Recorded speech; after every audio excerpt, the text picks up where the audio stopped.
ल्यूमनसॉफ्ट video tutorial में खुश आमदीद। इस वीडियो ट्यूटोरियल में मैं आपको सिस्टम को अपनी ज़रूरियात के मुताबिक कॉन्फ़िगर करना सिखाऊंगा। सिस्टम में ऐसे बहुत से फीचर्स हैं जिन्हें हम अपनी इनफरादी बिज़नेस ज़रूरियात के मुताबिक कॉन्फ़िगर कर सकते हैं। हम किस किस फीचर को कॉन्फ़िगर कर सकते हैं वो मैं आपको बताता हूँ। सिस्टम की कॉन्फ़िगरेशन के लिए हम कॉन्फ़िगरेशन में सिस्टम कॉन्फ़िगरेशन सेलेक्ट करेंगे तो हमारे सामने ये कॉन्फ़िगरेशन टैब्स अपीयर हो जाएंगे। सबसे पहले ये कंपनी इंफॉर्मेशन का टैब है।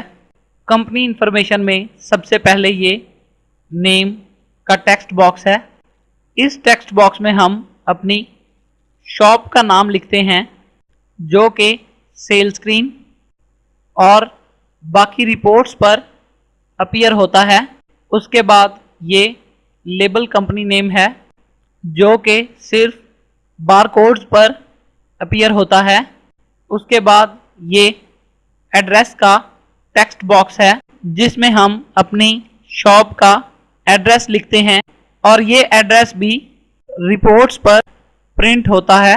उसके बाद ये स्टैटिक आईपी है जो कि शॉप रेप्लिकेशन और रिमोट लॉगिन के लिए इस्तेमाल होता है।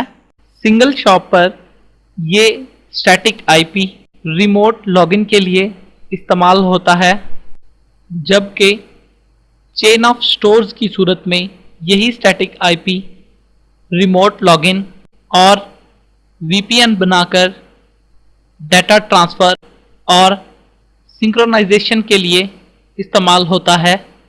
और ये करेंसी कन्वर्जन फैक्टर है जो कि हम उस वक्त कॉन्फ़िगर करते हैं जब हमने बारकोड्स पर प्राइस दो किस्म की कॉन्फ़िगर करनी हो। उसके बाद ये डेट डिस्प्ले फॉर्मेट है कि हमने सिस्टम में डेट किस फॉर्मेट में शो करनी है। और ये डिफ़ॉल्ट बैकअप लोकेशन है कि जब हम सिस्टम का बैकअप लें तो वो सिस्टम में किस जगह सेव हो। उसके बाद ये डिफ़ॉल्ट लैंग्वेज की कॉन्फ़िगरेशन है। इस डिफ़ॉल्ट लैंग्वेज की मदद से हम लॉगिन स्क्रीन की लैंग्वेज और डिफ़ॉल्ट कीबोर्ड सेट करते हैं। अगर हम इस डिफ़ॉल्ट लैंग्वेज में इंग्लिश सेलेक्ट करेंगे तो हमारी लॉगिन स्क्रीन भी इंग्लिश में आएगी और हमारा डिफ़ॉल्ट कीबोर्ड भी इंग्लिश में सेलेक्ट होगा। उसके अलावा एक यूज़र लैंग्वेज कॉन्फ़िगरेशन भी होती है जो कि यूज़र बेस होती है। हम यूज़र बनाते वक्त यूज़र को जो लैंग्वेज असाइन करेंगे, मसलन उर्दू, तो जब वो यूज़र अपनी आईडी से लॉगिन होगा तो उस यूज़र के लिए तमाम स्क्रीन्स और मैसेजेस उर्दू में आएंगे।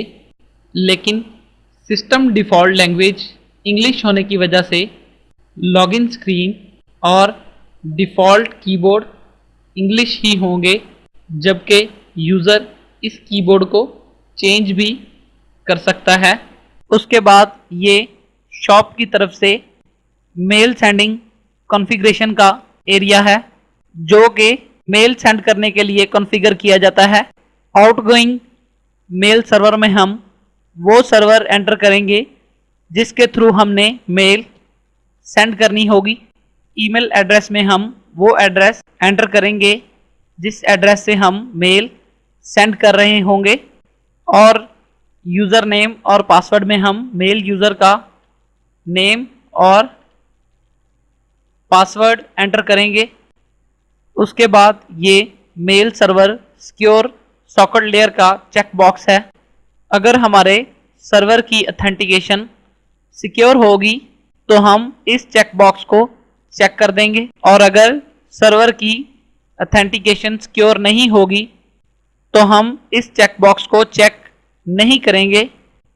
ये तमाम मेल सेंडिंग कॉन्फ़िगरेशन करने के बाद हम शॉप की रिपोर्ट्स को आसानी से ईमेल कर सकेंगे। इस वीडियो ट्यूटोरियल में आपको कंपनी इंफॉर्मेशन टैब की कॉन्फ़िगरेशन करना सिखाया गया। सिस्टम कॉन्फ़िगरेशन के बाकी टैब्स की कॉन्फ़िगरेशन के लिए आप दूसरी वीडियोज़ को रेफ़र कर सकते हैं। आपकी तवज्जो का शुक्रिया।